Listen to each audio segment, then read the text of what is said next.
Good morning. Today we are starting the next topic, applications of elasticity.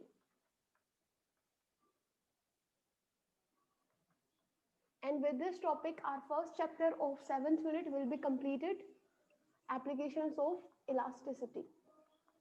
Elasticity जो अभी तक हमने study किया, जो भी इस चैप्टर में आपने स्टडी किया, उसके बेस्ड कुछ एप्लीकेशंस होती हैं इलास्टिसिटी की, जहाँ पे हम इलास्टिसिटी का फिनोमिना यूज करके जो हमारी डेली लाइफ में कुछ ऐसी एप्लीकेशंस देखते हैं जहाँ जो इलास्टिसिटी के ऊपर बेस्ड होती हैं.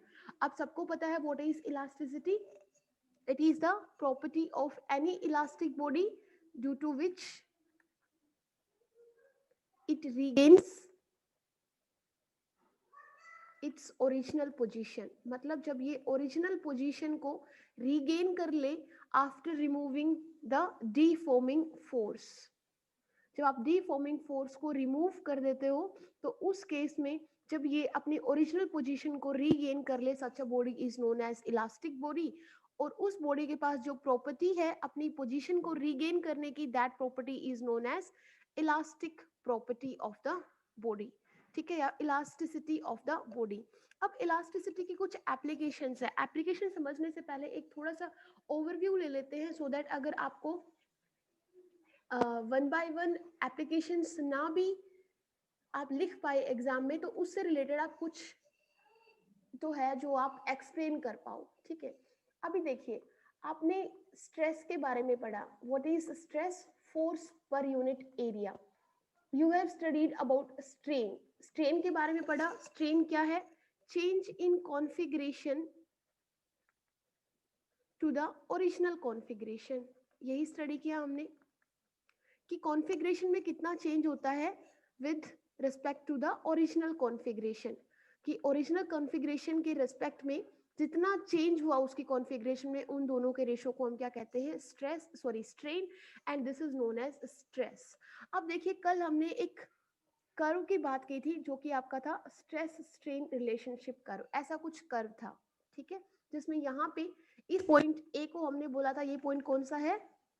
इलास्टिक लिमिट का पॉइंट है. इसको हमने क्या बोला था?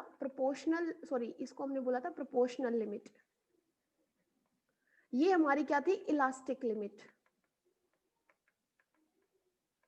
ठीक है, ये हमारा क्या था? यहाँ पे इस पॉइंट को हमने क्या बोला था कि इसके बियॉन्ड, इसको बोला था अल्टीमेट स्ट्रेस. मतलब इसके बियॉन्ड अगर आप स्ट्रेस अप्लाई करोगे, मतलब फोर्स लगाओगे पर यूनिट एरिया पे, तो उसके बाद आपका जो रोप है, आपका जो वायर है, वो क्या हो जाएगा? ब्रेक हो जाएगा. तो किसी भी मशीनरी के पार्ट्स लगा लो, ठीक है, कोई भी ब्रिजेस का कंस्ट्रक्शन लगा लो, कोई भी जो क्रेन है, ठीक है, आपको पता है क्रेन किस लिए यूज होती है? मेटालिक.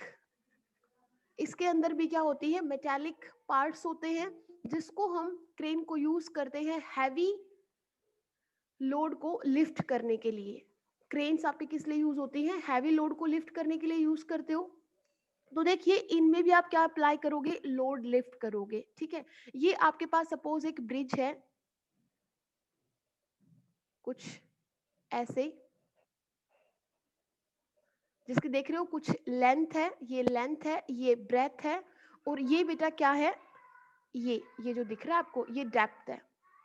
और इस ब्रिज को सपोज आप सपोर्ट कर रहे हो कुछ ऐसे. तो इस ब्रिज के ऊपर भी हैवी ट्रक्स क्या करते हैं? मूव करते हैं. तो यहाँ पे भी इसके ऊपर भी क्या अप्लाई हो रहा है? लोड अप्लाई हो रहा है. तो इन सब के कंस्ट्रक्शन के लिए, चाहे वो एक ब्रिज का कंस्ट्रक्शन हो, चाहे क्रेन के अंदर जो आप रोप्स यूज करते हो, ठीक है, ये जो रोप्स है जिसपे आप हैवी लोड को अटैच करके इसको क्या करते हो? लिफ्ट करते हो इस हैवी लोड को. तो ये जो रोप्स हैं, ये रोप्स पे हम कितना लोड अप्लाई करते हैं, मतलब कितना वो अल्टीमेट स्ट्रेस होगा, कितनी इसकी लिमिट होगी, सो दैट ये उसको विदाउट ब्रेकिंग क्या कर पाए? लिफ्ट कर पाए. तो ये सारी चीजें क्या होगी? हमें कंसीडर करनी पड़ेगी वाइल डिजाइनिंग देम. उनका डिजाइन करते वक्त, उनको कंस्ट्रक्ट करते वक्त हमें ये देखना होगा कि जो हम लोड लगा रहे हैं, जो आप फोर्स पर यूनिट एरिया लगाओगे, ये लोड जो लिफ्ट कर रहे हो, ये एक तरह से क्या है? ये बेटा फोर्स पर यूनिट एरिया ही तो है है ना, m/g, यही तो है, इसी को लोड बोल रहे हैं। तो लोड कितना ये जो ब्रिज है वो कितना बियर कर सकता है, ये जो क्रेन की जो मेटेलिक रोप्स बोलो, ये कितने हैवी लोड को लिफ्ट कर सकती है विदाउट ब्रेकिंग, समझ रहे हो।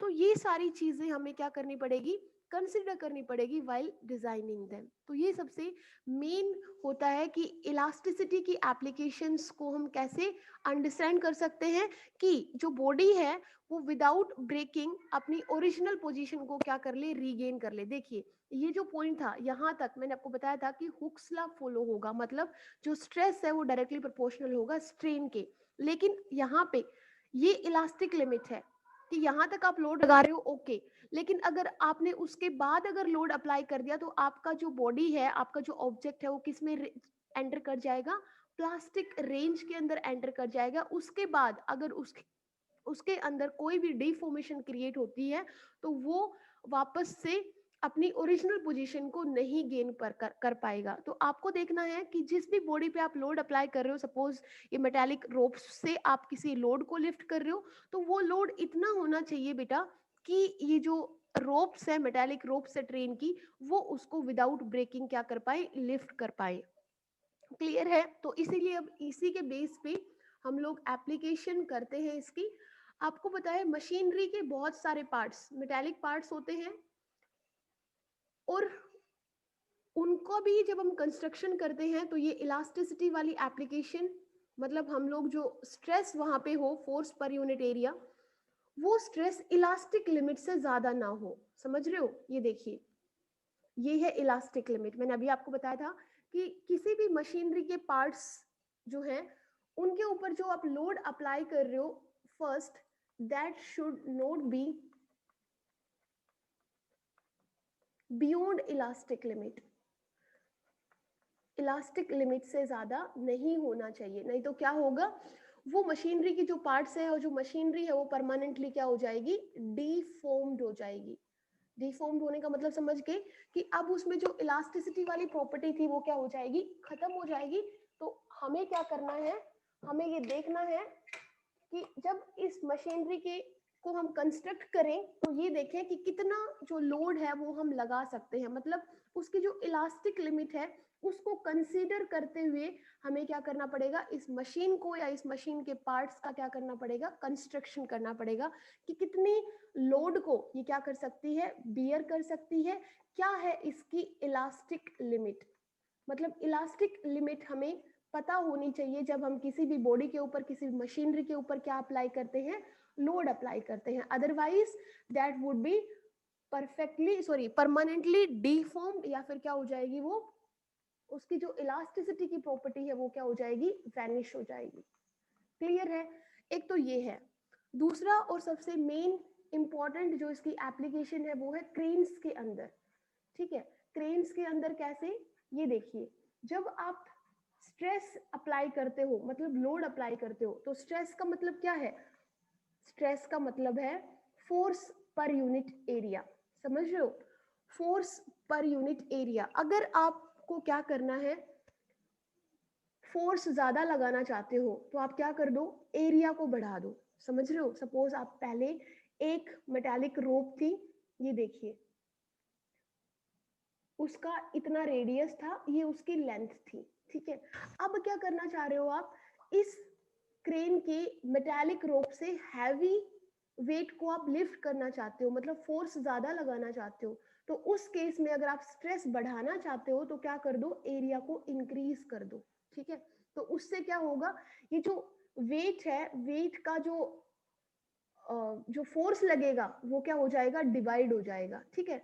उसके लिए आप क्या कर सकते हो, इसका रेडियस बढ़ा दो, या फिर क्या करो, एक वायर की जगह आप 6 7 8 9 10 जितनी वायर लेना चाहो ले लो, और उनको आपस में ऐसे करके ट्विस्ट कर दो आपस में, सो दैट वो ब्रेक ना हो, समझ गए। ऐसे आप क्या कर सकते हो, जैसे हम आप लोगों ने रोप देखी होगी ना, उस रोप में कैसे आपस में जो पतली पतली रोप्स है उनको कैसे ट्विस्ट करके ऐसे ही हम एक रोप बना देते हैं। तो अगर हम स्ट्रेस को बढ़ाना चाहते हैं तो उस केस में हम क्या कर सकते हैं, एरिया को इंक्रीज कर देंगे, सो दैट वो जो वेट है या जो लोड है वो क्या हो जाए, पर यूनिट एरिया पे डिवाइड हो जाए, ठीक है, उससे स्ट्रेंथ क्या हो जाएगी, इंक्रीज हो जाएगी। तो यहीं पे इस प्रॉपर्टी को हम क्रेन्स के अंदर यूज करते हैं। कैसे, देखिए आपको पता है जो क्रेन है वो किस लिए यूज होती है, हैवी लोड्स को लिफ्ट करने के लिए। जैसे कई बार आपने देखा होगा ना, ये ट्रक्स वगैरह का एक्सीडेंट हो जाता है तो हम क्रेन का यूज करते हैं उनको लिफ्ट करने के लिए, है ना। तो इसमें जो मेटालिक रोप्स होती हैं जो लिफ्ट की, देखिए सिंपल रोप्स नहीं होती हैं, क्रेन्स के अंदर जो वेट्स को लिफ्ट करने के लिए जो रोप बनाते हैं हम, वो किसकी बनी होती है, मेटल की बनी होती है बेटा। और मेटल में भी हम प्रीफर करते हैं कौन सा मेटल, स्टील का, ठीक है, क्योंकि इसकी इलास्टिक लिमिट ज्यादा होती है, तो मेनली हम स्टील का यूज करेंगे। तो यहाँ पे क्या होगा कि कितना होना चाहिए, कितना लोड हम अप्लाई करें कि जो मेटालिक रोप्स है वो क्या ना हो, ब्रेक ना हो। तो उस केस में हम क्या करेंगे, जो ये रोप की थिकनेस है ना बेटा, मतलब ये वाली जो थिकनेस है, ये हमें क्या करनी पड़ेगी, इसकी डिसाइड करनी पड़ेगी, सो दैट ये हमें पता होना चाहिए कि अगर इतनी थिकनेस है, सपोज 1 सेंटीमीटर की थिकनेस है, तो ये कितने लोड को लिफ्ट कर सकती है। अगर 2 सेंटीमीटर की थिकनेस है तो कितना लोड हम अप्लाई कर सकते हैं। अगर 3 सेंटीमीटर है तो कितने तक का लोड हम अप्लाई कर सकते हैं। मतलब जो ये मेटालिक रोप्स है इनकी थिकनेस डिसाइडेड होती है कि अगर इतनी थिकनेस है तो it can lift up to this much of load, ठीक है। if this is the thickness of the rope, it can lift this much of load. और अगर suppose 1 centimeter is the thickness of metallic rope and you are supposed to apply a load of 10 to the power 4 kg, अगर इसके beyond अगर आप load apply करते हो, suppose आपने 10 to the power 6 kg load apply कर दिया इस मेटालिक रोप से लिफ्ट करवाने के लिए, तो अल्टीमेटली क्या होगा, ये ब्रेक डाउन हो जाएगी। क्लियर है ना। तो आपको ये पता होना चाहिए कि इसकी इलास्टिक लिमिट क्या है, इलास्टिक लिमिट क्या है, मतलब कहाँ तक ये क्या कर सकती है, लोड को लिफ्ट कर सकती है विदाउट ब्रेकिंग। मतलब इलास्टिक लिमिट में रह के आपको क्या करना पड़ेगा, लोड को अप्लाई करना पड़ेगा। मतलब लोड अप्लाई करते time you should know about the elastic limit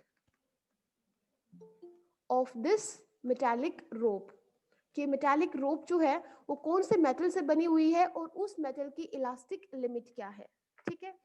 अब बात करते हैं, सपोज ये जो रोप है, क्रेन की जो रोप है वो स्टील की बनी हुई है, it is made up of steel and it is used to lift a heavy load of 10 to the power 4 kg, ठीक है।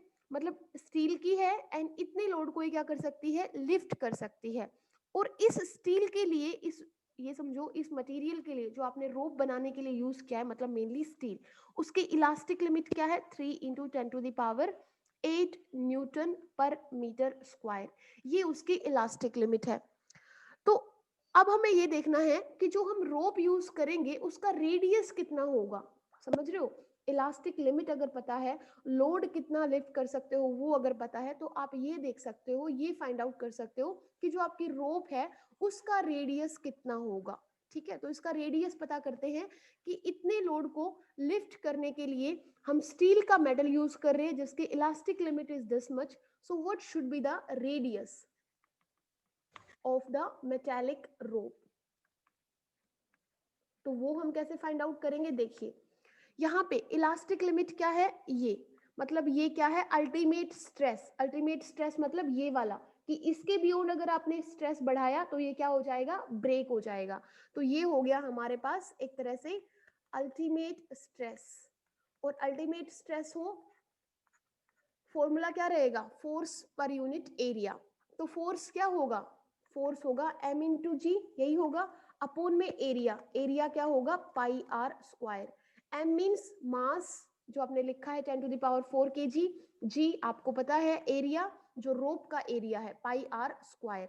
तो हमें ये आर फाइंड आउट करना है, समझ गए। तो अल्टीमेट स्ट्रेस इसकी वैल्यू आपको गिवन है 3 इंटू 10 टू द पावर 8, ये m कितना है 10 टू द पावर 4 इंटू जी की वैल्यू हम नॉर्मली यहाँ पे 10 ले लेते हैं, this is pi 22/7 and this is r square. अब आर स्क्वायर ही फाइंड आउट करना है, take r square to the numerator and 3 into 10 to the power 8, ये यहाँ पे आ जाएगा, यही होगा। सिंपल कैलकुलेशन है, नो प्रॉब्लम। देखिए चाहते तो मैं इस टॉपिक को सिर्फ 3-4 मिनट में खत्म करा देती, लेकिन आपको जितना डीप में पता हो एटलीस्ट आप बिना पढ़े भी लिख पाओ। तो आर स्क्वायर कितना होगा 10 to the power 5 and this is 22/7 into 3 into 10 to the power 8। जब इसको सोल्व करेंगे तो देखिए 7 ऊपर मल्टीप्लाई में चला जाएगा और इसको सोल्व करेंगे तो आपके पास आएगा 0.0103 मीटर। ठीक है, अब इसको सेंटीमीटर में बना लेते हैं, तो सेंटीमीटर में यू विल गेट 1.03 सेंटीमीटर। मतलब जो रेडियस है ये देखिए इसकी पावर 1/2 थी और रेडियस आपके पास कितना आ गया 1.03 सेंटीमीटर। मतलब ऐसी एक रोप जिससे आप 10 टू द पावर 4 kg वाला एक मास लिफ्ट करना चाहते हो, तो उस केस में उसका जो रेडियस होगा वो कितना होना चाहिए 1.03 सेंटीमीटर।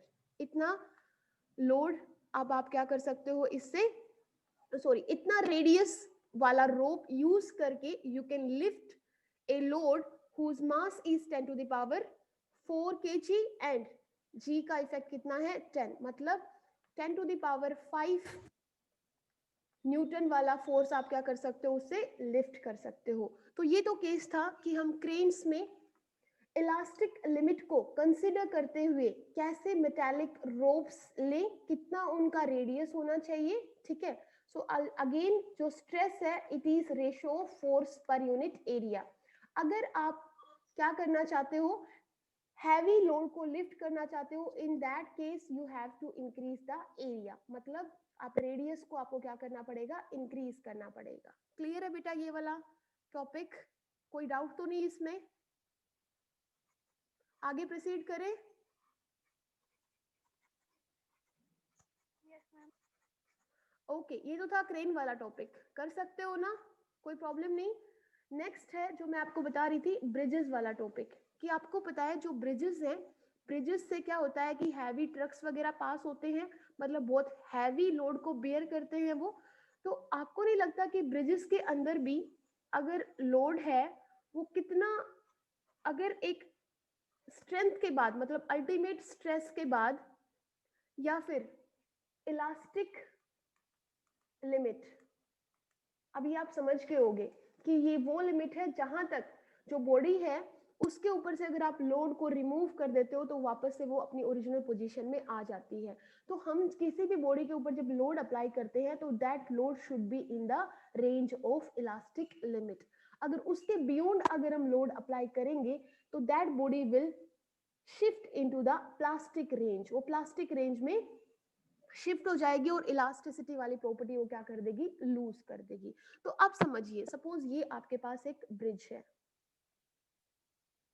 ठीक है बेटा, इस ब्रिज के ऊपर से क्या हो रहा है हैवी लोड्स क्या हो रहे हैं पास हो रहा है। ठीक है, ट्रैफिक पास होता है, ब्रिजेस इसीलिए हम लोग बनाते हैं। ये देखिए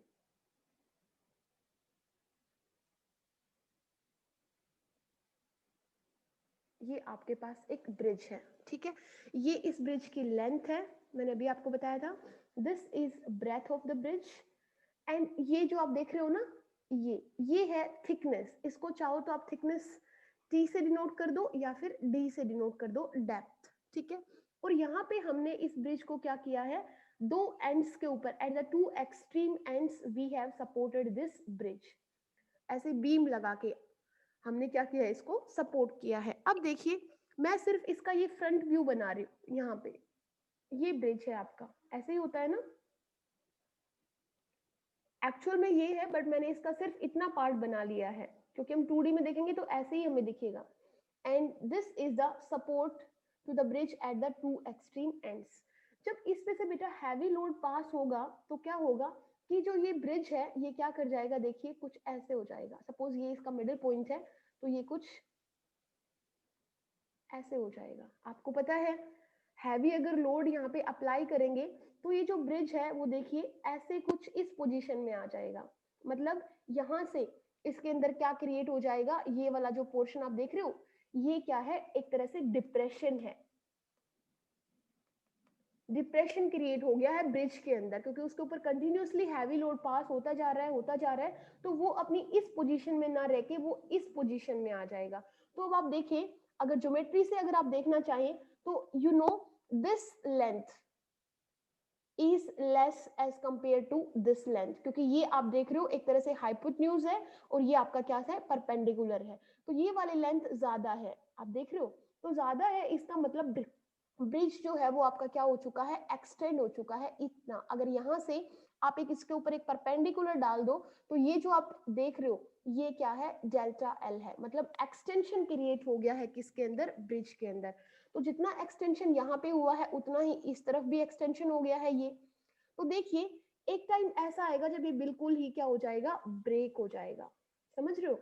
तो इसको हम कैसे अवॉइड कर सकते हैं, देखिए ये भी किसके ऊपर बेस्ड है, इलास्टिसिटी के ऊपर बेस्ड है। This is also an application of elasticity, कि हाउ कैन वी रिड्यूस और रिमूव दिस डिप्रेशन। ब्रिज के अंदर जो डिप्रेशन क्रिएट हो गया है, जो इसकी लेंथ इंक्रीज कर गई है, क्या ऐसा करे कि ये जो डिप्रेशन है उसको हम रिड्यूस कर दे। तो देखिए ये भी किसके अंडर है, जो हम यहाँ पे लोड अप्लाई करते हैं वो क्या होना चाहिए, with in the elastic limit होना चाहिए। दूसरा हम क्या कर सकते हैं, इस डिप्रेशन को कैसे रिमूव कर सकते हैं या कैसे रिड्यूस कर सकते हैं। तो बेटा इसके लिए एक फॉर्मूला है, और फॉर्मूला क्या है वो देखिए मैं भी लिख रही हूँ। इस डिप्रेशन को we denote by the word delta, ठीक है। और इस डेल्टा का फॉर्मूला मतलब किन किन फैक्टर्स और उनकी पावर के ऊपर डिपेंड करता है, तो it depend upon the W, W मतलब वेट या लोड, ठीक है। लेंथ ऑफ द ब्रिज मतलब लेंथ की पावर हम कितनी लेंगे, 3 डिवाइडेड बाय 4y मतलब Young's modulus for the steel, कि स्टील के लिए यंग्स मॉडुलस कितना होगा वो, या उस मटेरियल का पर्टिकुलरली जिससे ये बना हुआ है उसका यंग्स मॉडुलस कितना होगा, ठीक है। देन आपका किसके ऊपर डिपेंड करेगा, ब्रेथ, कि जो ब्रिज है इसकी ब्रेथ कितनी है। देखिए लेंथ है और ये क्या है, इसकी ब्रेथ है। और मैंने भी 3D में बना के दिखाया था आपको कि ये लेंथ है, ये ब्रेथ है, और ये क्या हो जाएगी इसकी थिकनेस, ये वाली। तो थिकनेस को हम यहाँ पे किससे शो कर रहे हैं, सपोज D से शो कर रहे हैं, थिकनेस का हम क्या लेंगे, Q। तो this is the depression that is created in the bridge under the effect of heavy load. So we have to remove this depression, or you can say we have to reduce this depression to the minimum. हमें इसको क्या करना है, minimum करना है। तो कैसे कर सकते हैं, देखिए लेंथ को तो इंक्रीज कर नहीं सकते हो। अगर ब्रिज की लेंथ को इंक्रीज करोगे, सपोज आपने थोड़ा भी इंक्रीज किया, तो आप देख रहे हो उसकी पावर 3 हो जाएगी, ठीक है। मतलब वो 3 टाइम्स उसकी पावर है, तो मतलब उससे क्या हो जाएगा, ये जो आपका डिप्रेशन है वो क्या कर जाएगा, इंक्रीज कर जाएगा। ये तो डायरेक्टली प्रोपोर्शनल है, आपको पता है। तो हमें ये फैक्टर्स देखने होंगे। इन फैक्टर्स में, क्योंकि डेल्टा जो है वो इनवर्सली प्रोपोर्शनल है ब्रेथ के, और डेल्टा जो है वो इनवर्सली प्रोपोर्शनल है किसके, डेप्थ के क्यूब के। तो मतलब अगर हम ब्रेथ को बढ़ा दें तो भी हम डेल्टा को एक लिमिट तक क्या कर सकते हैं, रिड्यूस कर सकते हैं। और हम डेप्थ को बढ़ा दें तो देखिए हम कितना ज्यादा रिड्यूस कर सकते हैं, बिकॉज अगर आपको 2 टाइम्स अगर डेप्थ को बढ़ा देते हो तो उसका क्यूब होगा, मतलब 8 टाइम्स डिप्रेशन क्या हो जाएगा, कम हो जाएगा। मतलब ये जो डेल्टा आप देख रहे हो इसकी वैल्यू 8 टाइम्स कम हो जाएगी। तो सबसे ज्यादा अगर इफेक्ट इस डिप्रेशन को अगर हम रिड्यूस करके कर सकते हैं तो वो क्या है, डेप्थ को चेंज करके, कि डेप्थ को यहाँ पे क्या कर देंगे, चेंज कर देंगे, डेप्थ को इंक्रीज कर देंगे, सो दैट उसका 3 टाइम्स इफेक्ट किसके ऊपर हो, डेल्टा के ऊपर हो। डिप्रेशन क्या हो जाएगा, मैक्सिमम टू मैक्सिमम हम इसको क्या कर पाएंगे, रिड्यूस कर पाएंगे। ये चीज समझ आई, कोई डाउट तो नहीं यहाँ पे, किसी को कोई डाउट हो तो बता दीजिए, कुछ पूछना है। ओके अब देखें बेटा, यहाँ पे एक चीज और है क्या, कि यहाँ पे जो हमने बीम्स लगाई है ना इस ब्रिज को सपोर्ट करने के लिए, वो हम ऐसे बीम्स ना लगा के, क्योंकि बिकॉज अगर आप देखोगे इनके ऊपर हैवी लोड्स अगर आएगा तो ये बीम जो है जो कुछ ऐसे थी वो under the effect of heavy load देखिए ऐसे हो जाएंगी।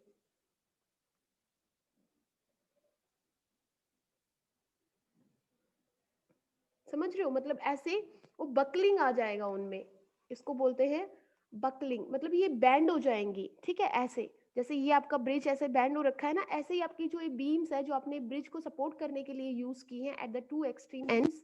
ऐसे तो अगर लॉन्ग ब्रिज होता है तो आप देखते हो बहुत सारे बीम्स से हमने इसको सपोर्ट किया होगा, तो वो बीम्स हम इस शेप में ना लेके उनकी शेप हम कुछ ऐसे लेंगे। देखिए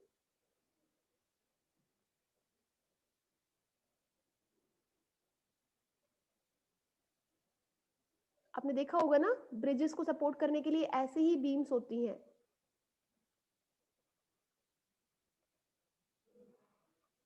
तो ऐसी बीम्स हम यूज करेंगे इस ब्रिज को सपोर्ट करने के लिए, ठीक है, जिसकी डेप्थ क्या होगी, ज्यादा होगी। तो ये आई शेप की है, इसलिए हम बोलते हैं इसको I shaped beams are used to support the bridge.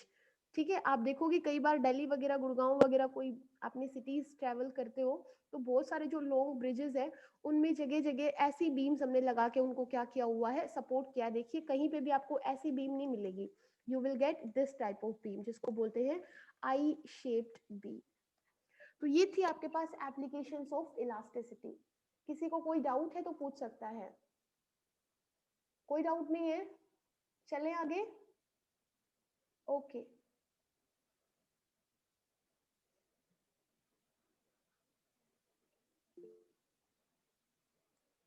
Next आपके पास बस छोटे छोटे टॉपिक्स रह गए हैं इस यूनिट में, खत्म हो गई है यूनिट आपकी। नेक्स्ट है elastic potential energy of A stretched wire, कि आपके पास एक स्ट्रेच्ड वायर है, उसकी इलास्टिक पोटेंशियल एनर्जी कितनी होगी। सपोज ये देखिए, ये आपके पास एक वायर है, स्प्रिंग की शेप में ले लेते हैं, तो आप इसको स्ट्रेच करते हो तो इसमें जो पोटेंशियल एनर्जी क्रिएट होगी वो कौन से टाइप की होगी, इलास्टिक पोटेंशियल एनर्जी, क्योंकि इसके अंदर कौन सी प्रॉपर्टी है, इलास्टिसिटी की प्रॉपर्टी है। सो पोटेंशियल एनर्जी जो होगी वो कौन सी होगी, इलास्टिक पोटेंशियल एनर्जी। ठीक है बेटा, तो देखिए जब आपने वायर को स्ट्रेच करोगे, सपोज यहाँ पे एक आपने हैवी लोड लगा दिया है, तो ये जो हैवी लोड की वजह से इस वायर के ऊपर जो फोर्स लगेगा वो डाउनवर्ड डायरेक्शन में लगेगा, कितना, m इंटू जी। तो देखिए जब इस वायर के अंदर फोर्स लगेगा डाउनवर्ड डायरेक्शन में, मतलब ये कैसी हो जाएगी, ये स्ट्रेच हो जाएगी ऐसे, मतलब इसकी लेंथ आप देखोगे इंक्रीज कर गई है। Earlier this much was the length, अगर ये लेंथ इसको हम ओरिजिनल लेंथ एल मान ले, तो देखिए अब जो लेंथ है ये वायर क्या कर गई है, स्ट्रेच कर गई है। Why, because we have attached a heavy load at the one end of this wire. तो इसकी जो लेंथ है वो देखिए इस डेल्टा एल से क्या कर गई है, इंक्रीज कर गई है। तो जैसे ही आप इसको स्ट्रेच करोगे, इसके ऊपर फोर्स लगाओगे डाउनवर्ड डायरेक्शन में, ऑपोजिट डायरेक्शन में कौन सा फोर्स क्रिएट हो जाएगा, यहाँ पे restoring force, restoring force create हो जाएगा इन द अपवर्ड डायरेक्शन। ये रिस्टोरिंग फोर्स का काम क्या है, it will take this wire back to its original position. जब आपने इसको स्ट्रेच नहीं किया था, जब इसके ऊपर कोई लोड नहीं लगाया था, तो उस केस में रिस्टोरिंग फोर्स कितना था, 0।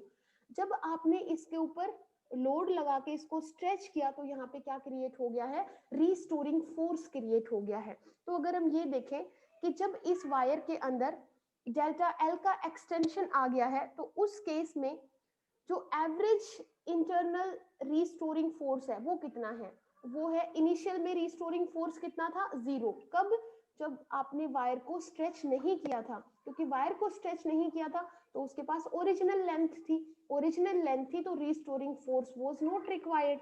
तो इनिशियल में रिस्टोरिंग फोर्स कितना था, एफ। जब आपने इसको स्ट्रेच कर दिया डेल्टा एल लेंथ से, तो उस केस में रिस्टोरिंग फोर्स कितना क्रिएट हुआ, एफ। और इसको डिवाइड कर दो 2 से, तो यहाँ से restoring force, average restoring force कितना आ गया, F/2। कब, जब वायर के अंदर कितना एक्सटेंशन आ गया है, डेल्टा एल का। अब देखिए इस रिस्टोरिंग फोर्स के अगेंस्ट वायर को स्ट्रेच कराने के लिए आपको वर्क डन करना पड़ा होगा ना, तो वर्क डन कितना होगा, वर्क डन होगा फोर्स इनटू डिस्प्लेसमेंट। अब फोर्स कितना है हमारे पास, restoring force F/2 multiplied by displacement कितना है, डेल्टा एल। ठीक है, अब यहां से जो आपने वर्क डन किया है इस वायर के ऊपर अगेंस्ट द रिस्टोरिंग फोर्स, उस वर्क डन को ये वायर अपने अंदर स्टोर कर लेगी, कौन सी एनर्जी में, इलास्टिक पोटेंशियल एनर्जी। तो this work done is stored by this wire in the form of elastic potential energy, और जिसको हम डिनोट करेंगे बाय द लेटर यू से। तो elastic potential energy of the wire कितनी आ गई है, F/2 इंटू डेल्टा एल। अब हम क्या करेंगे बेटा, इसको ध्यान से देखो, इसको मैं A इंटू एल से तो मल्टीप्लाई कर रही हूँ इस इक्वेशन को, एंड A इंटू एल से क्या कर रही हूँ, डिवाइड कर रही हूँ। तो देखिए इससे क्या होगा, इससे बस कुछ नहीं होगा, ये 1/2 हम अलग से लिख लेंगे, ये हो जाएगा फोर्स। इस फोर्स के अपोन में मैं ये एरिया लिख सकती हूँ, ये मैंने एरिया लिख दिया, मल्टीप्लाइड बाय ये डेल्टा एल के डिनोमिनेटर में आई कुड राइट एल, ये मैंने एल लिख दिया है, and multiplied by area into length. समझ आया मैंने क्या किया, ए एल से डिवाइड किया, ए एल से मल्टीप्लाई किया, इस ए एल को रीअरेंज कर दिया, ए को डिवाइड कर दिया है, एफ को डिवाइड कर दिया है ए से, और डेल्टा एल के डिनोमिनेटर में लिख दिया है एल, ठीक है, और न्यूमरेटर में ए इंटू एल। कोई डाउट तो नहीं। अब देखिए फोर्स पर यूनिट एरिया, यहां से ये जो फर्स्ट वाला टर्म आप देख रहे हो, ये क्या बन गया है, ये क्या बन गया है, फोर्स पर यूनिट एरिया, और फोर्स पर यूनिट एरिया क्या होता है, स्ट्रेस। ये क्या बना है, change in configuration to the original configuration, क्या होगा ये, स्ट्रेन।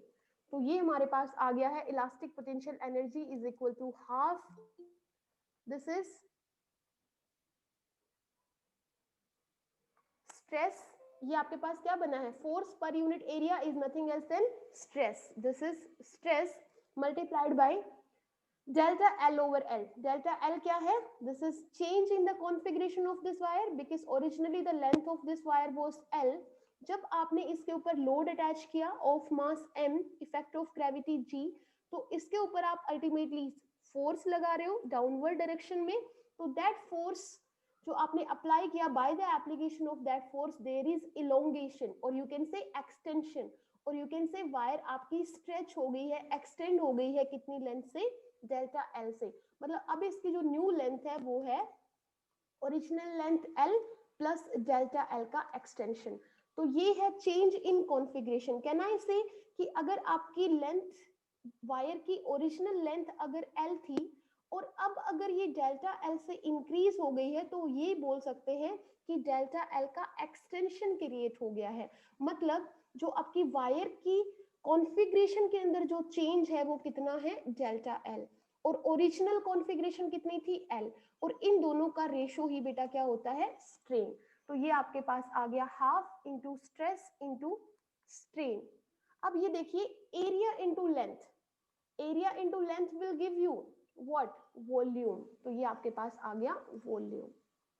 तो आपके पास जो elastic potential energy of the wire थी वो क्या हो गई है, half stress into strain into volume, और ये वॉल्यूम किसका है, वायर का। तो this is the elastic potential energy of the wire, ठीक है। अब इसमें थोड़ा सा चेंज हम और करेंगे, वो क्या करेंगे, देखिए ये तो आपके पास क्या है, इलास्टिक पोटेंशियल एनर्जी। अगर मैं फाइंड आउट करूं elastic potential energy per unit volume, और क्या कह सकते हैं, elastic potential energy per unit volume, तो सिंपली हमें क्या करना पड़ेगा, पर यूनिट वॉल्यूम मतलब वॉल्यूम से क्या करना पड़ेगा, डिवाइड करना पड़ेगा, मतलब ए इंटू एल से डिवाइड करना पड़ेगा।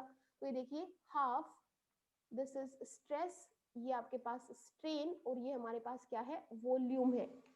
तो elastic potential energy per unit volume हो जाएगा, यहाँ से तो हम लिख लेंगे elastic potential energy per unit volume, वो क्या होगा, यहाँ से सिर्फ वॉल्यूम से डिवाइड कर देंगे, मतलब ए इंटू एल से अगेन आप क्या कर दोगे, डिवाइड कर दोगे।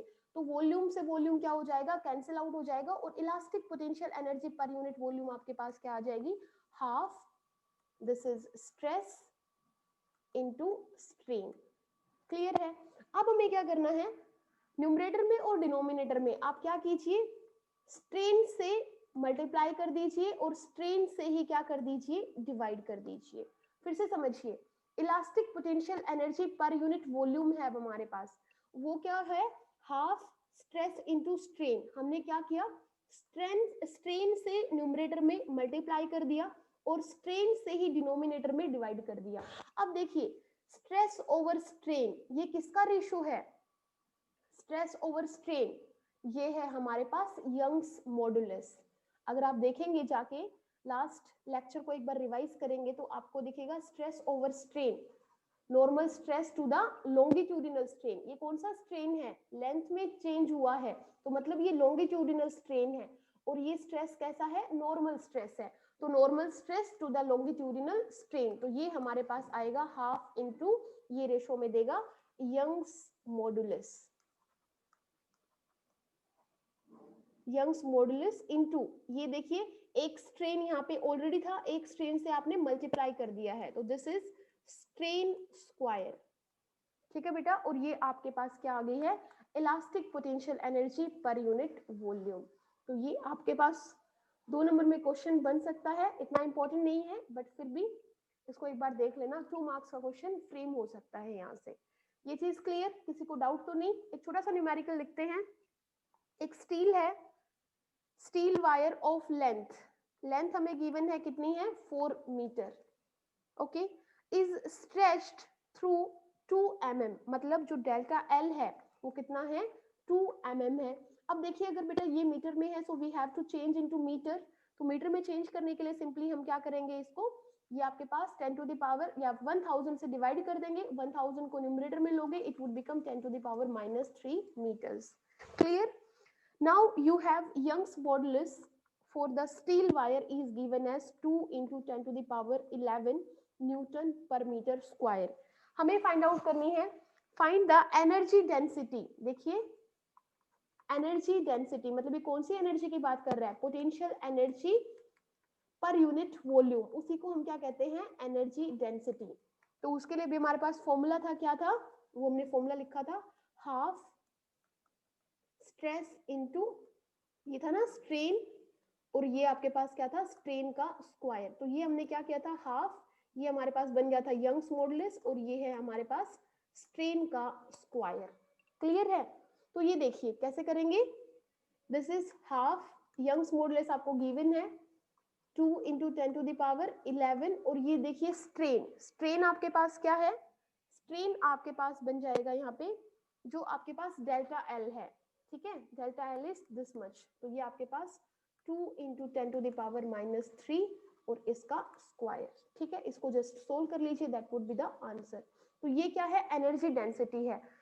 नेक्स्ट है find out the elastic potential energy. तो इलास्टिक पोटेंशियल एनर्जी क्या थी, इलास्टिक पोटेंशियल एनर्जी में हमने इस स्ट्रेन से ना डिवाइड किया था ना मल्टीप्लाई किया था, वो सिंपली क्या थी आपके पास, एनर्जी डेंसिटी इनटू वॉल्यूम। तो एनर्जी डेंसिटी ये आ गई है, इसको क्या कर देंगे, वॉल्यूम से मल्टीप्लाई कर देंगे, वो आपका क्या होगा, potential, elastic potential energy.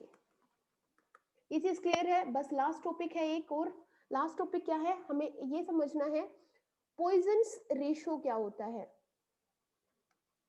Poisons ratio. अब देखिए बेटा पॉइजन्स रेशो क्या होता है, जब आप किसी भी ऑब्जेक्ट के ऊपर फोर्स लगाते हैं, सपोज नॉर्मल फोर्स की बात करते हैं, नॉर्मल स्ट्रेस की बात करते हैं, इस सिलेंडर के ऊपर आपने 2 एंड्स के ऊपर you have applied the force this like this, तो इससे क्या होगा, इसकी लेंथ जो है वो इंक्रीज हो जाएगी, you all know that. But length अगर इंक्रीज होगी, you have not asked me this question yet, कि इसका जो डायामीटर है क्या वो रिड्यूस नहीं होगा, मतलब इसका जो रेडियस है वो क्या होगा, वो डिक्रीज हो जाएगा, समझ रहे हो। अगर लेंथ इंक्रीज होगी, डेल्टा एल का एक्सटेंशन आएगा इसके अंदर, तो इस एक्सटेंशन को हम क्या बोलेंगे, डेल्टा एल ओवर एल। ये कौन सा स्ट्रेन है, लॉन्गिट्यूडिनल स्ट्रेन, लेकिन इसका रेडियस बेटा क्या हो जाएगा, डिक्रीज हो जाएगा। ठीक है, तो ये देखिए तो लेंथ है लेकिन ये क्या है, लेटरल।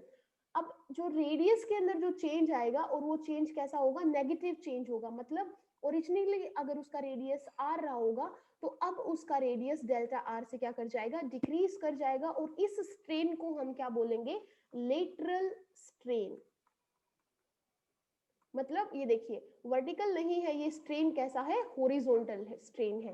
तो 2 टाइप के स्ट्रेन होंगे यहाँ पे, एक होगा लॉन्गिट्यूडिनल स्ट्रेन और दूसरा होगा लेटरल स्ट्रेन।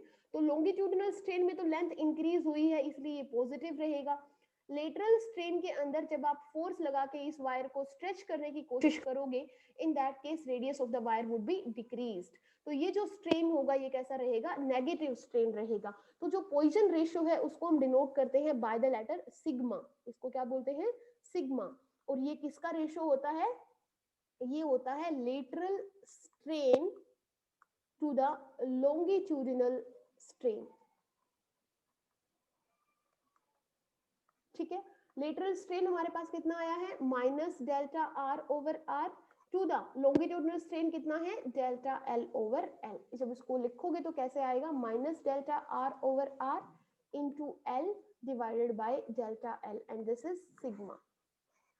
तो यहाँ पे आपकी यूनिट जो है, यूनिट का फर्स्ट चैप्टर जो है कंप्लीट होता है।